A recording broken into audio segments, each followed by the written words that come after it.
Hello and welcome back to another episode of Nick Tiffany's Movie Reviews, coming at you online and in print format at nicktiffany.com, in audio format wherever you get your podcasts, and even in video on YouTube. Today we're back with kind of a part two post-vacation movie roundup, playing catch-up. We got through Alien Romulus, we got through a lot of good new streaming options, got another pretty big theatrical release, not quite as big as Alien there, but one that has certainly had my attention since I kind of heard about the project. So I want to jump just right in. Let's talk about the theatrical, because there were three things that I saw this week, two of which impressed me quite a bit. One kind of left me a little confused, but we're going to start with the good. We're going to start with Zoe Kravitz, who you may know as Lenny Kravitz's daughter. You might know her as recently from The Batman as Catwoman.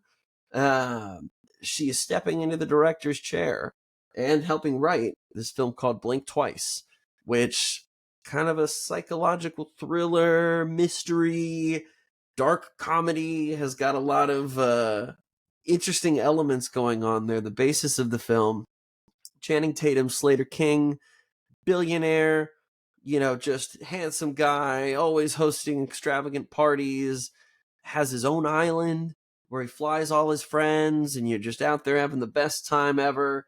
So cocktail waitress Frida, who's played by Naomi Ackie, and her friend, who's played by Alia Shawkat, they're working this event, trying to just get a little bit close to, maybe we can swap our clothes, pretend like we belong with the socialites for a moment.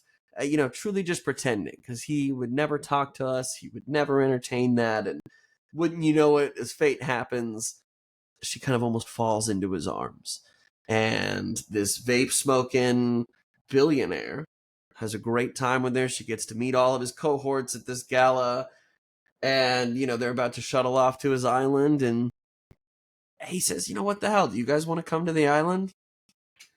Of course. Who's going to say no to going to the billionaire's island? So you've got all these girls who are coming along this trip. You and your bestie are there. It's going to be great. You're drinking champagne the whole way. You get to the island. Everybody starts kind of turning their phones in. Gina Davis comes out, and he's like, all right, kind of like a house mom, let's get your phones. To which the girls are kind of a little hesitant at first, like, should I do this? I don't, we don't really know where we are. And, he's like, you don't have to do anything you don't want to do. I want you to be comfortable here, but screw it. Throw the phones in the bag. We're on vacation. We're here on the billionaire's island. They've got rooms for us, clothes for us, perfume. They've got hair products, like everything specifically tailored for us, which, interesting. But you're like, hey, billionaire, I'm sure we're not the first girls they brought out here, but we're going to live it up. And life is great. They're having a great time out there. Christian Slater's in the film, Simon Rex, Haley Joel Osment, Adria Arjona, for those of you who watched Hitman recently. She's got a pretty big part in this film. Just everybody having a great time. They're making wonderful meals for you. You're taking crazy drugs at night, because why not? Take a little LSD. Why not have some fun? And slowly but surely, it almost kind of starts feeling like a Groundhog Day type experience. And then there's these little bursts of memories that maybe come back. Or maybe they're memories, maybe it's dreams. But this feeling that, like, something's wrong here. Something is not adding up. I'm not really remembering certain things from our trip here. I don't know what day it is. And there's kind of this insidious feeling, and I don't know, just kind of lurking beneath the surface. And all of these guys who seem great, maybe they're not so great. And maybe we should have thought twice before coming to an island with none of our belongings when nobody knows that we're here. So this film plays really well, just in that psychological thriller wheelhouse, in that creating this unsettling feeling of like, I think these are the good guys. I think these people could be trusted. Or like, why? Let's not look into this too far. I'm like, they wouldn't have brought us out here if they didn't want us to have a good time. And we can leave whenever. They're super open about that. So what is it that I can't quite shake?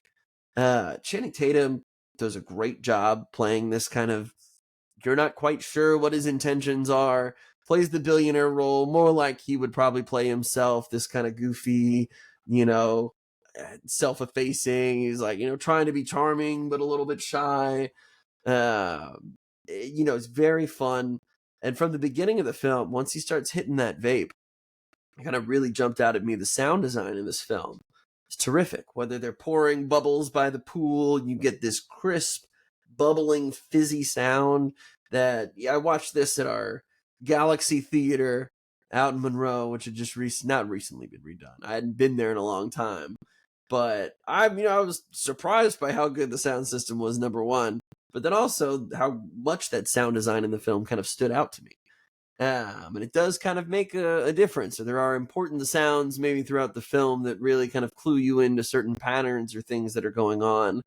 And again, this is kind of a tougher film to go in depth to or about without really kind of spoiling some elements of it or maybe revealing certain things that are going on in the background. And so I would just say blink twice if you haven't seen a trailer. If you don't know too much about it, go in blind as you can. Tons of fun. It's a highly entertaining movie. And really when it catches its second wind, it turns into something pretty awesome. For a movie that, it's a little over an hour and a half, I believe, hour and 42 minutes. My one probably biggest gripe with it is that, there's a lot of establishment for about 30 or 40 minutes, tons of fun, tons of that Groundhog Day type stuff. I wish maybe the film was a little more urgent kind of building into its second half, but once things get going towards the end, it's pretty entertaining and it's pretty fun. And so it's really cool to see Zoe Kravitz kind of tackle multiple genres here, have fun with it, create something that is effective, that really at moments is kind of quite dark though, and kind of like, whoa, huh? There were moments that kind of caught me off guard actually that make this film a little bit more effective in the story around it. Towards the end, especially, you start like, oh, okay, I can see what she's doing here, but like, damn. So very, very impressive for a debut feature, I gotta say. Definitely a fun one to see in theaters. But I can imagine that, once this is out on rental, this would play great at home if it happens to not be in a theater near you. But tons of fun. Tons of fun. The other film that I went into completely blind, other than the fact that a lot of film people in my circle have been championing this and saying like, hey, Strange Darling, if it is playing near you, don't go watch a trailer. Don't read a synopsis. Go see it. And that's exactly what I did. So it's, I'm not just necessarily going to say, go see this movie because it's good. I mean, I got to tell you a little bit about it. But Strange Darling, it starts almost with this young woman on the run, partially bleeding, partially wounded, running for her life as music's kind of playing in the background. It kind of has this classical sweeping start to it. And then you're kind of clued into the man who's chasing her. And that's kind of where the story takes you, it kind of plays around a little bit linear with the story, just kind of like, how did we get here? How did I end up getting chased by this psychopath? It's nothing like that where they're saying things out loud. But for me, one of the biggest things was the lead actress, Willa Fitzgerald. The whole time I'm watching the movie, I'm like, why do I know her? I'm like, she looks so familiar to me, but I cannot I just couldn't face it. I couldn't do it. I was like, I don't know who she is. Willa Fitzgerald. And I'm looking through her IMDb, and it just immediately happens. I'm like, Scream, the TV series. I don't know if I'm one of the weirdos out there who just like loved that show, but I don't know. MTV, when they were doing the Scream series, is a fan of the Scream movies and that kind of genre as well, telling a more mature, serialized version of that story and kind of for modern audiences that sometimes got pretty graphic or got to places where I'm like, that's a lot more than I thought that they were going to do on TV, whether it was the implication of how someone died or was killed. But she plays the main character, Emma. And so immediately I was just like, she's already killing it in this role because she can play, not damsel, but this kind of damage, this woman running from an actual psychopath. She plays that role super effectively. And it just, the whole movie, I was like, I know this actress, but what do I know her from? So I'm like, that's why she's so good at this. And then Kyle Gallner, who kind of plays opposite of her. You may have seen him recently in The Passenger. He was in Smile. I've seen him popping up on things. He was in Scream that they did a couple years ago, actually, too. Kind of has this good country look to him, handsome dude, but you're like, there's something under the surface there that probably doesn't sit right. So Strange Darling, it's kind of chaptered up also, kind of like how older films would do. It just, they have a lot of fun, I think, creating this. It's just about an hour and a half. So super breezy, thrilling horror elements, even a little bit of erotic thriller elements going on there. Again, I'm not going to say much at all, but just no idea what to expect when I went into this, and was not even close to, I guess, what I thought was going to happen. And as it kind of progressed, I continually was like, oh, whoa, I thought this is how we might get here. Or I thought this meant that he was actually there. It does a really great job of kind of keeping you on your feet, playing with your expectations as well, and telling the story in a really unique way. So Strange Darling, if you've got it playing in a theater near you, like that, I really enjoyed Blink Twice, but this would probably be, because it's a little more independent as well, this would be the one I would champion, that I would go to first. I would go see both of those, because that was a pretty fun double feature, actually. Blink Twice and Strange Darling, I was like, that was just solid movie entertainment. Like, a little over 3 hours, happy to sit in the theater for that long. And, I know that I'm not alone in that, but I will always go to the theater if I have the opportunity. So, makes for a great double feature. If you're looking for something thrilling, sexy, fun, horrific, not a bad way to go. And then you can end it with Alien Romulus if you really want the complete screwed up package. You really couldn't go wrong with either of those three films. So Strange Darling, add it to the list. See it if you can. The other film I watched, Skincare, with Elizabeth Banks. Really hadn't seen much about this one other than, I don't know, there's something about Elizabeth Banks. I'm just such a fan of her as an actress, as an artist, whether she's making films, Pitch Perfect. I think, she did Pitch Perfect 2, I believe. Effie Trinket in The Hunger Games. Love and Mercy is a personal favorite, probably, performance of hers for me. I think she should have been nominated. I think the movie's beautiful. Really got me more in depth with the Beach Boys as well. But I don't know, Elizabeth Banks, anytime she does something, I'll watch it. I watched the Beanie Bag movie that they did on Apple TV, and it was not great, but she always tries. She always delivers. You can tell she's working seriously. And I don't know, I don't mean to say that as other people aren't. Sometimes the project around her maybe is as not as substantial as her abilities, perhaps. And I feel like that's kind of the case here with Skincare. She plays a famed esthetician who is, making her own line now, finally. She's got all these great Hollywood clients. She's really reaching this point in her career where things are going to take off. And almost immediately, this man named Angel moves in at a shop across the street. He's doing, wouldn't you guess it, esthetician and skincare stuff. And he's the hot new person on the block. And almost overnight, Hope's world kind of gets thrown upside down. She's losing clients to this man, Angel. She's being stalked. She's getting weird calls from people who breathe and hang up. She's got her landlord coming after her for the rent. And slowly but surely, all of these things kind of keep happening to her that are really horrible. But you start to feel like, okay, I think someone really is trying to sabotage her. And that's what she's feeling for sure.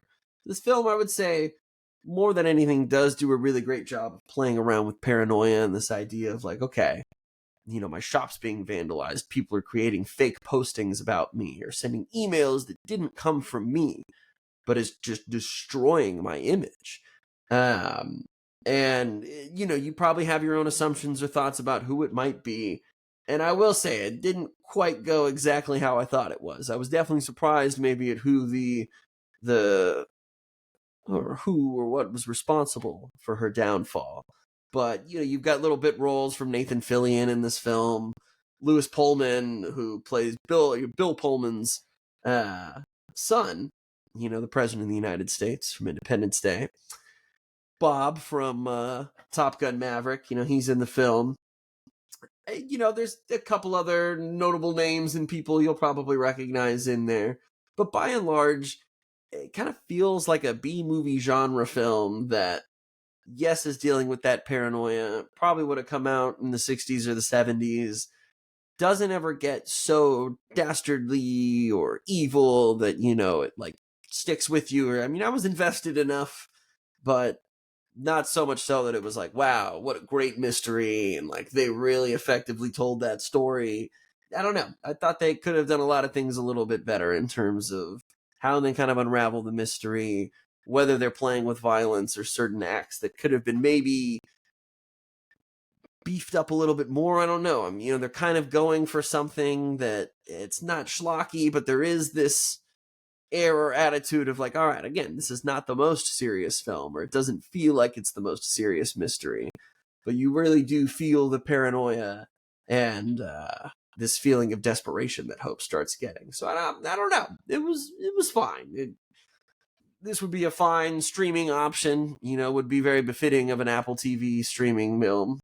But I don't know. Again, Elizabeth Banks is better than the film around her, unfortunately. And it just doesn't really ever figure out what direction it wants to go. Does it really want to lean in to be a thriller? Does it want to kind of keep this air of campiness around it as well? Does it want to play on some of the B-movie horror tropes and kind of lean into that comedically a little bit too? You're just kind of not sure. And so moments that could have been a little more intense and unsettling aren't quite played for that. And so the tone of the whole film is just kind of all over the place. So I don't, always love Elizabeth Banks. She gives it her all. She really dedicates to this role, but it's tough when the writing in the film around her just doesn't support her like she needs to be. So Skincare, unfortunately not one that you need to rush to the theater to see. But we've got 2 rental releases now on video on demand, both horror, both films that I saw right around the same time and have probably talked to a number of people about, both a little bit of the supernatural horror genre as well. Oddity is playing now. You can rent it or you can own it digitally. Psychic medium trying to uncover the death of her sister, creepy wooden full-size figure that might get possessed, just weird stuff. So many effective jump scares and thrills. Far more in that thriller realm that I kind of like as well, where there's not as much bloody violence, but what you have to think about or what you're left to sit with is just so freaky and just uncomfortable. The film has just got so many great moments that are just nerve-wracking and really kind of just disgusting and creepy, and you're like, oh god.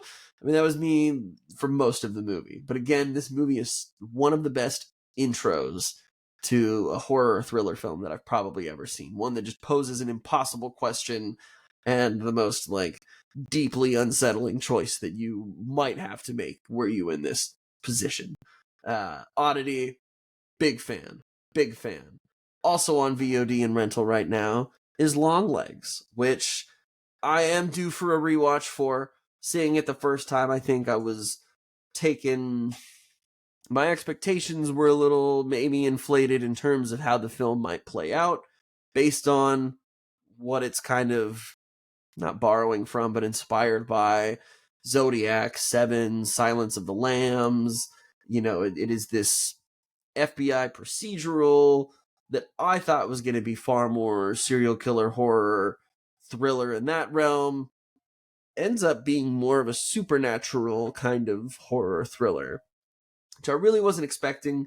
And maybe having known a little bit more of that going in, I would have felt a little more moved by it or a little more like, whoa, like that was extremely effective.